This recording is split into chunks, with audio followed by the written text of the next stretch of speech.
성경 봉독하시겠습니다. 오늘 말씀은 마태복음 19장 30절에서 20장 16절까지의 말씀입니다. 말씀은 제가 받들어 읽고 마지막 구절은 함께 읽도록 하겠습니다.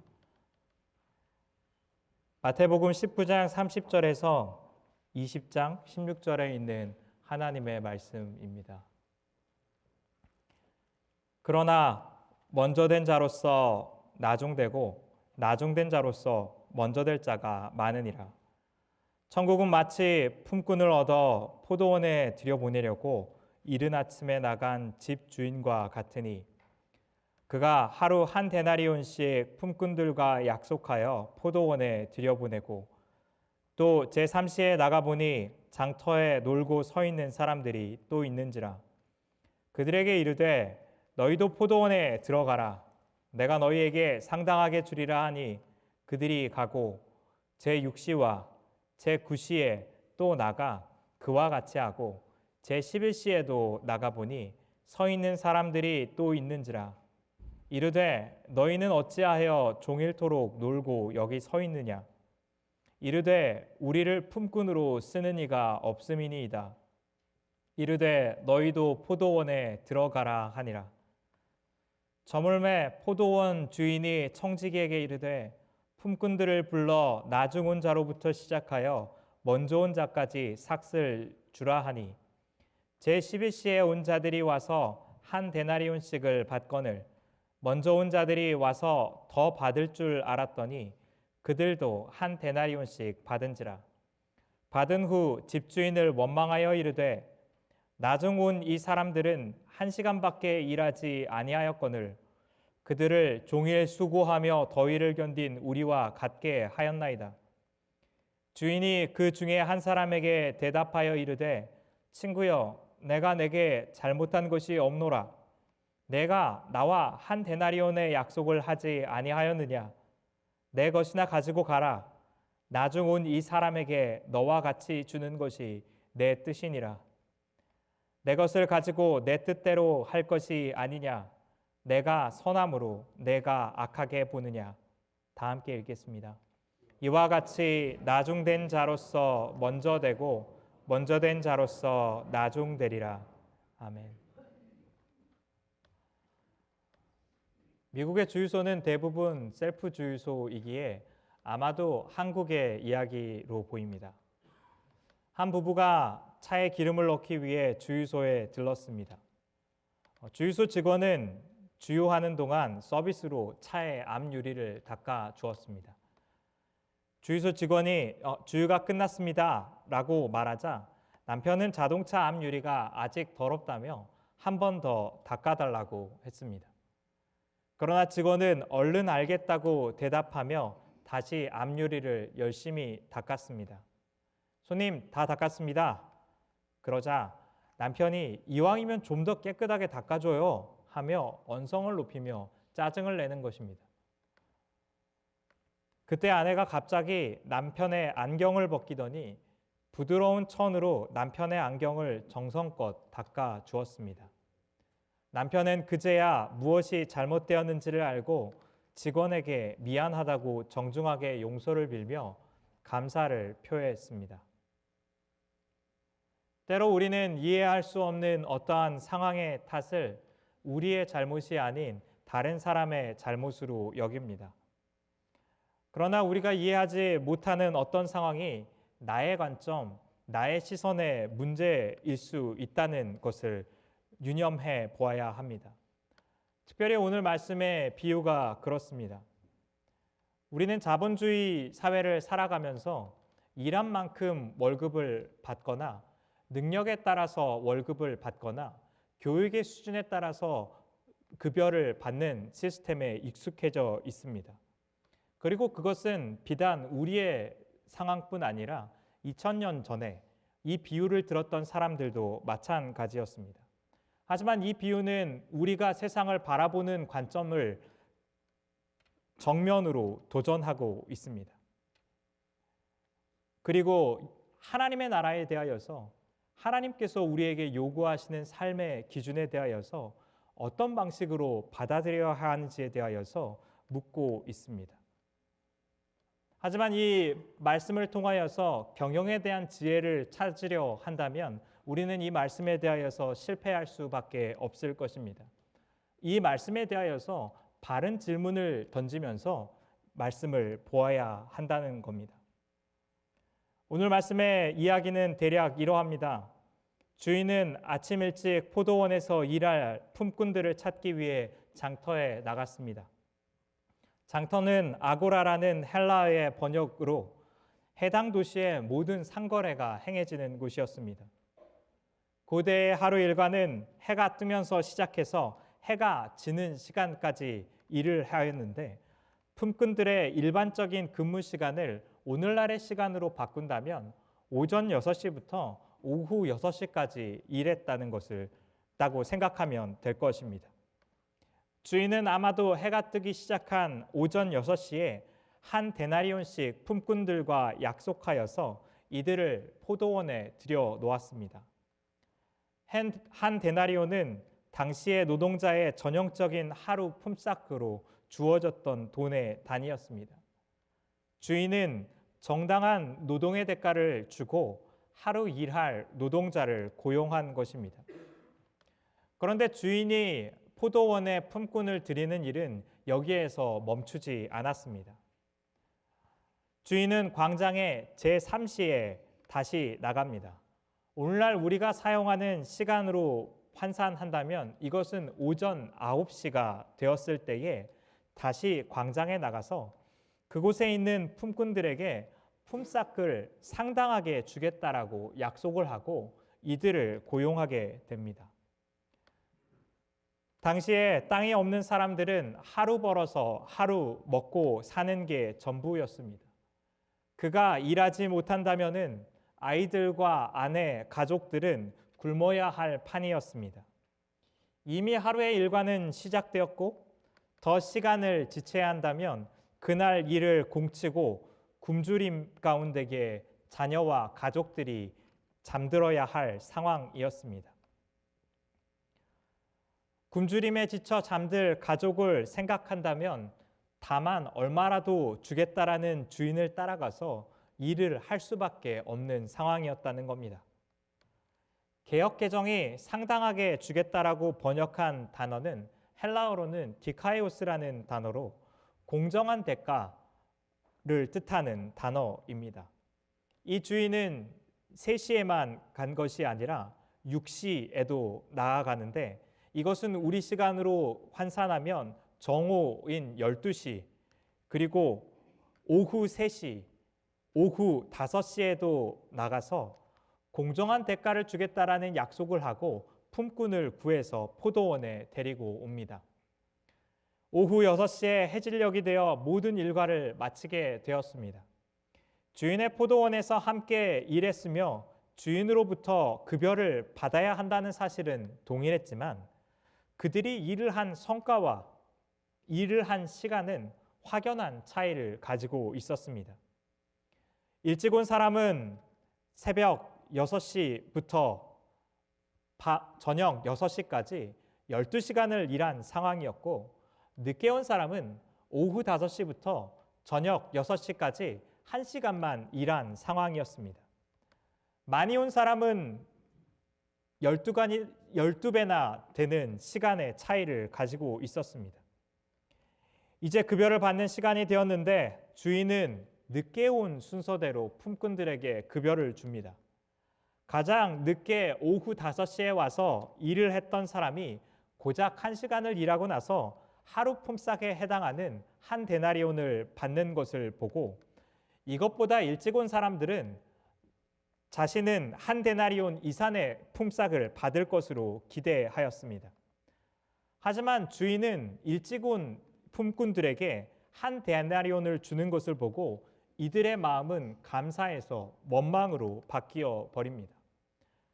주인에게 불만을 토로했던 이 품꾼들에게 주인의 대답은 확고했습니다. 늦게 온 자에게 한 데나리온씩을 주는 것이 주인의 뜻이고 이것이 주인의 재산이기 때문에 자신의 뜻대로 하겠다는 답변입니다. 주인은 주인의 것이기 때문에 주인의 뜻대로 할 수 있는 것이지만 일찍 와서 많은 일을 하고 나서 1시간밖에 일하지 않은 사람과 같은 대가를 지불받은 일꾼은 이에 대한 불만과 원망을 쌓일 수밖에 없습니다. 하지만 이 비유에 대하여서 이러한 질문들을 던져 보아야 합니다. 먼저 온 품꾼들의 시선이 누구를 향하고 있느냐라는 겁니다. 정말 주인의 품삯은 공정하지 못했느냐라는 질문을 던져야 한다는 겁니다. 품꾼들은 약속한 품삯을 받았습니다. 먼저 와서 일한 사람의 불만은 자신들이 받은 한 데나리온의 임금이 정당하지 않다는 데에 있는 것이 아니었습니다. 2절에서 주인은 품꾼들과 이미 하루에 한 데나리온씩을 주기로 약속을 했었고 약속한 대로 한 데나리온의 품삯을 그들에게 지불했던 겁니다. 임금을 받은 사람의 불만은 자신이 한 데나리온을 받았기 때문이 아니라 한 데나리온을 받기에 합당한 만큼 일을 하지 않은 저들이 이 품삯을 지불받았다라는 것을 불편하게 생각하고 있다는 겁니다. 주인 또한 이들이 문제 제기하고 있는 것이 자신의 품삯이 아니라 많이 받은 저들의 품삯이라는 것을 알고 있습니다. 그러하기에 13절에서 이들은 그 중에 한 명에게 대답하면서 내게 잘못한 것이 없다라고 말합니다. 약속한 대로 한 데나리온의 약속을 자신은 지켰다는 겁니다. 또한 이것이 나의 것이기 때문에 내 뜻대로 할 수 있을 뿐 아니라 내가 선하다는 것을 통하여서 나를 악하다라고 말할 수 없다는 겁니다. 오늘 말씀을 이해하는 핵심적인 것은 이 본문 말씀의 맥락을 보아야 합니다. 오늘 본문 말씀은 19장 27절부터 시작되어 있는 베드로와 예수님의 대화에 대한 답변과 연결되어져 있기 때문입니다. 19장 27절에서 베드로는 예수님께 이렇게 이야기합니다. 우리가 모든 것을 버리고 주를 따라싸운데 그런즉 우리가 무엇을 얻으리이까? 라고 질문합니다. 예수님께서는 베드로의 이러한 질문에 이와 같이 답변하셨습니다.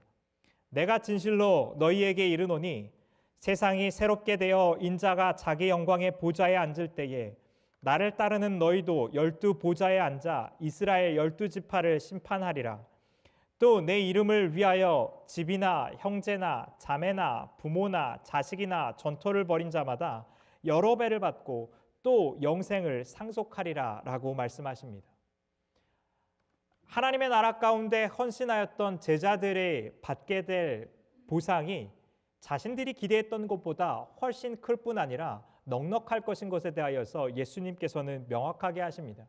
하지만 오늘 말씀에서 19장 30절의 말씀 가운데 예수님은 약간의 여운을 남겨두십니다.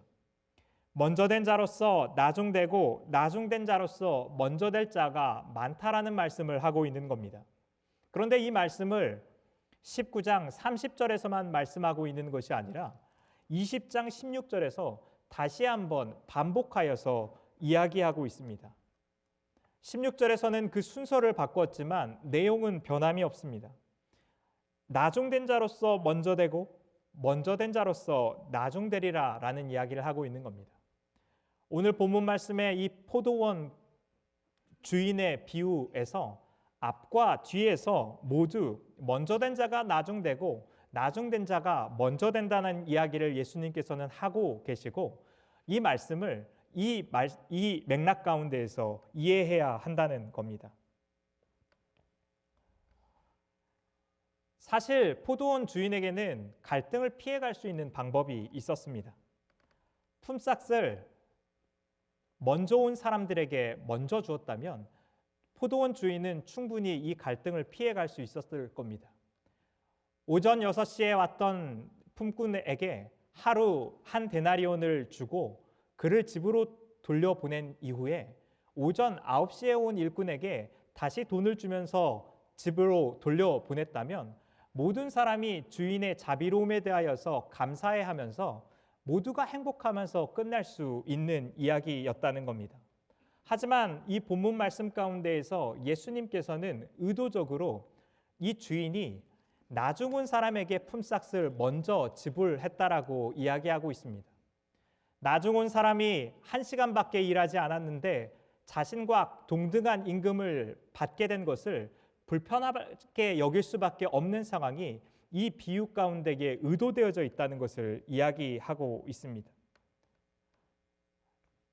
품꾼들이 지적하고 있는 불만이 자신이 덜 받은 것이 아니라 다른 사람이 더 받은 것에 의하여서 실족하고 있다는 겁니다.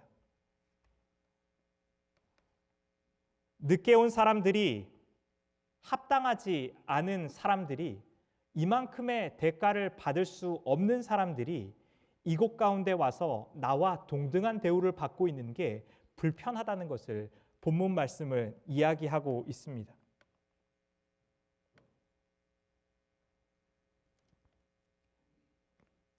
베드로에게 예수님께서 답변하신 대로 하나님 나라의 보상은 그들의 헌신보다 훨씬 클 것입니다. 심지어는 그들은 영생을 상속받게 될 것입니다. 하나님께서는 약속을 반드시 지키실 것이고 상속을 우리에게 그대로 주실 것입니다. 이것은 우리가 받을 수고에 대한 대가로 이미 충분한 것입니다. 하지만 먼저 하나님의 나라를 살아갔던 사람들에게 실족해 되는 이유는 그들이 하나님의 상급을 받았다는 데 있는 것이 아니라 이 하나님의 나라의 상급에 참여할 만하지 않는 사람들이 이곳 가운데 함께 동참했다는 겁니다. 그들이 살아왔던 삶의 지위, 윤리적인 삶의 모습, 하나님에 대한 헌신을 생각했을 때 이들은 나와 동일하게 하나님의 나라를 상속받는 것이 합당하지 못하다는 불만으로 그들은 실족하게 될 것이라는 겁니다. 이들의 시선은 자신을 향하여서 합당한 품삯을 지불하고 계시는 선하신 주인 되신 포도원 주인 하나님을 향한 것이 아니라 합당하지 못한 그들에게 향해 있다는 겁니다. 이 비유의 메시지는 누가복음 15장에서 탕자의 비유로 알려진 두 아들의 비유의 가르침과 닮아 있습니다. 둘째 아들은 아버지가 죽기도 전에 유산을 받아서 자기 몫을 허랑방탕하게 소진해 버렸습니다. 삶이 비참한 지경에 처해서 돼지치는 일을 하면서 돼지 사료라도 먹어보려 했지만 그것마저 주는 사람이 없어서 굶주림 가운데 비참한 지경에 처하게 됩니다. 그는 아버지 집에 있는 품꾼들을 기억하게 됩니다. 그들은 비록 품꾼이었지만 배불리 음식을 먹을 수 있었던 겁니다. 아버지 집에 돌아가서 도저히 아들이라고 말할 수는 없지만 품꾼이라도 삼아달라고 이야기하며 아버지께 돌아가기로 이는 결정합니다. 그러나 아버지는 그가 아버지에게 용서를 구할새도 주지 않고 그를 끌어안고 잔치를 벌여서 그에게 아들의 신분을 다시 회복시킵니다. 문제는 첫째 아들에게 있었습니다. 첫째 아들은 아버지의 곁을 지키며 성실하게 아버지를 섬겼던 자였습니다. 그는 일에서 돌아오면서 집안에서 잔치가 벌어지는 것을 불편하게 여겼습니다. 이유를 묻는 그의 질문에 종들은 둘째 아들이 돌아왔으며 아버지께서 이를 기뻐하여서 잔치를 벌였다라고 이야기합니다. 그러나 이 첫째 아들은 둘째 아들이 돌아온 것을 아버지와 같은 마음으로 기뻐하지 않았습니다. 그는 하나님의 나라를 물려받을 자격이 없는 사람이라는 겁니다.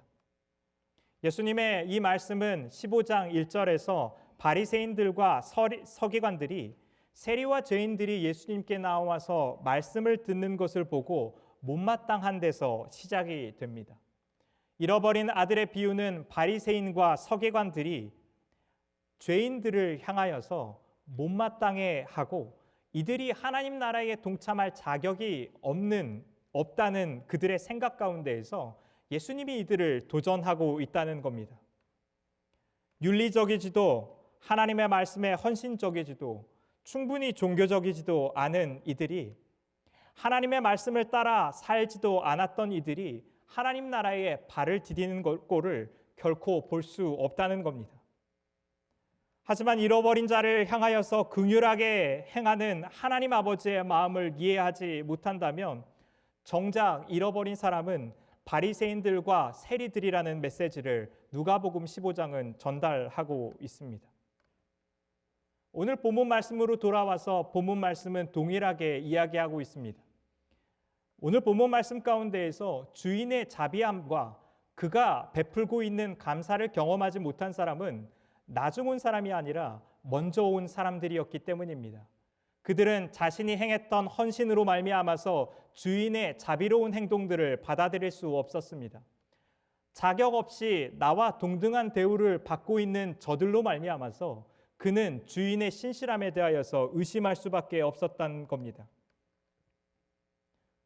신앙생활을 오래 하게 되면서 우리가 가지는 착각 중에 하나는 우리가 교회에서 신앙생활을 장기간 해왔기 때문에 예수님을 더 많이 사랑하고 신앙 안에서 많이 성장해 있을 것이다라는 생각입니다. 내가 이 교회를 이만큼 섬겼기 때문에, 이 교회에 헌금을 이만큼 했기 때문에, 내가 이렇게 헌신적인 삶을 살았기 때문에, 내가 이러한 직분을 맡았기 때문에, 내가 목사이기 때문에 주인으로부터 마땅한 보상을 받아야 한다는 겁니다.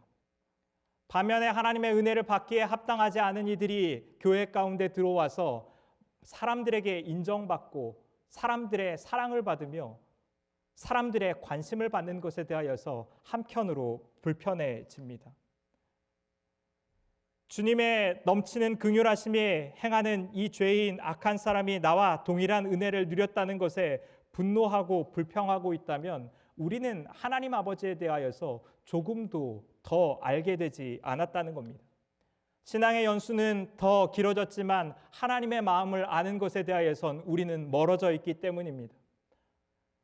교회 생활은 오래 했지만 하나님의 사랑과 그분의 성품과 그분이 하나님의 나라 가운데 행하신 일들에 대하여서는 이해하고 있지 못하다는 겁니다. 하나님의 나라는 잃어버린 자들을 향하고 있습니다. 하나님의 나라는 자격 없는 자를 향하여서 향하고 있습니다.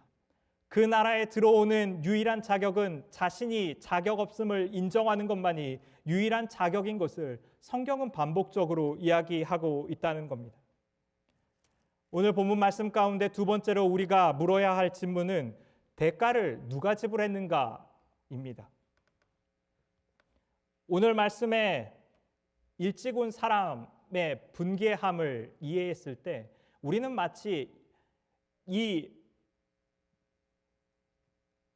품삯을 지불하기 위한 대가를 일찍 온 사람들이 지불하고 있는 것 같은 착각이 들 지경입니다.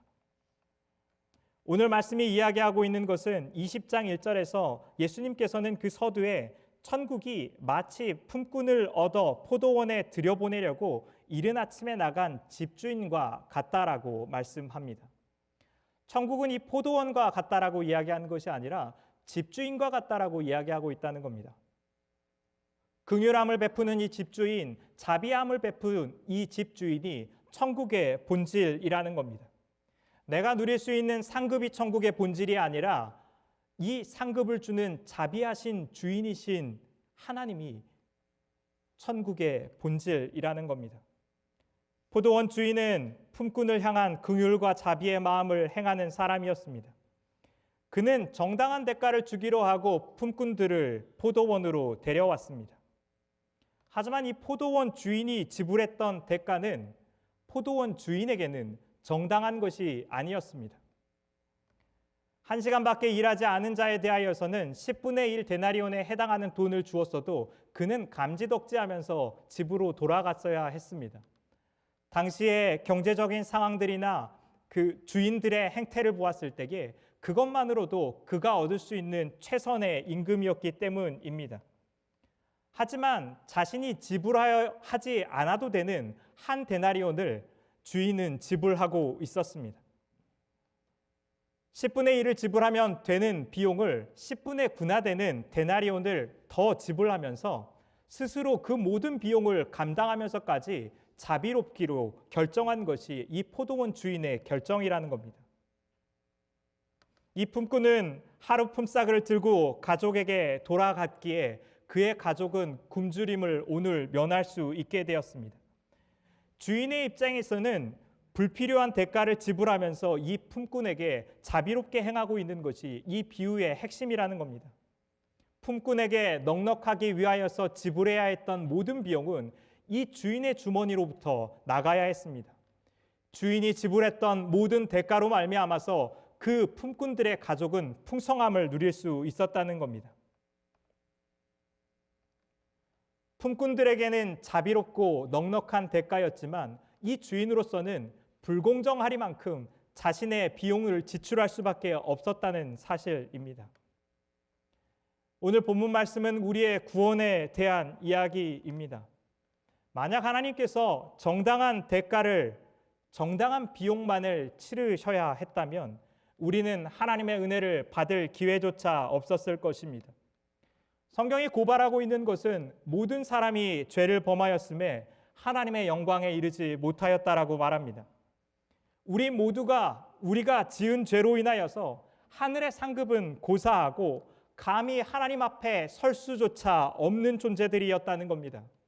하나님께서는 자기 아들을 우리에게 주어서 우리가 지은 모든 대가에 대하여서 그분이 수치와 고통과 절망을 경험하고 분노를 경험함을 통하여서 우리에게는 나음과 의로움과 회복과 진리와 소망과 기쁨을 입게 하신 것이 복음의 메시지라는 것입니다. 하나님께서는 우리의 회복에 대한 모든 비용을 스스로 지심을 통하여서 그분께서 수치를 당하고 그분께서 고난을 당하고 그분께서 모든 형벌과 분노를 지심을 통하여서 십자가를 통하여서 우리의 삶 가운데 나음을 입었다는 것이 오늘 말씀이 전하고 있는 것입니다.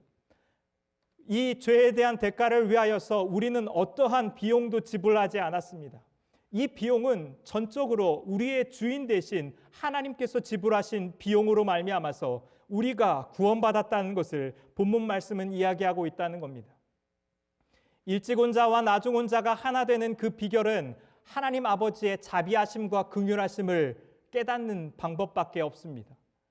교회가 하나됨을 이루는 것은 하나님의 자비하심과 그가 무한하게 비용을 지불하여서 우리에게 나음을 주었다는 것을 이해하는 방법밖에 없다는 겁니다.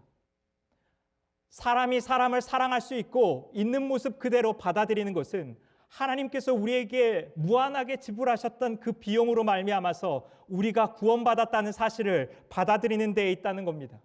그리스도인의 성장도 우리가 자격 없음에도 불구하고 하나님께서 우리에게 주셨던 그 자비하심과 긍휼하심으로 말미암아서 우리가 회복되었다는 것을 받아들이는 데 있다는 겁니다. 교회는 늘 갈등과 어려움에 직면해 왔었습니다. 그것은 초대교회의 이야기도 마찬가지였습니다. 로마서의 이야기는 유대인과 이방인들 가운데 경험했었던 갈등으로 말미암아서 사도 바울이 복음을 가르치는 데에 있습니다. 고린도전서의 말씀은 그들 안에 있는 충만한 은사로 말미암아서 사람들이 반목하고 당을 짓고 싸움을 하는 가운데에서 복음을 회복하여서 그리스도의 은혜 가운데 서로 사랑하는 것을 회복해야 한다는 데에 그 가르침이 있습니다. 교회는 늘 갈등을 경험했습니다. 교회는 늘 사랑하지 못하는 것을 통하여서 복음 안에서 우리의 삶이 어떻게 반응하여야 하는지를 보아야만 했습니다. 교회가 그러하기에 늘 기억해야 하는 것은 그리스도의 복음이었습니다.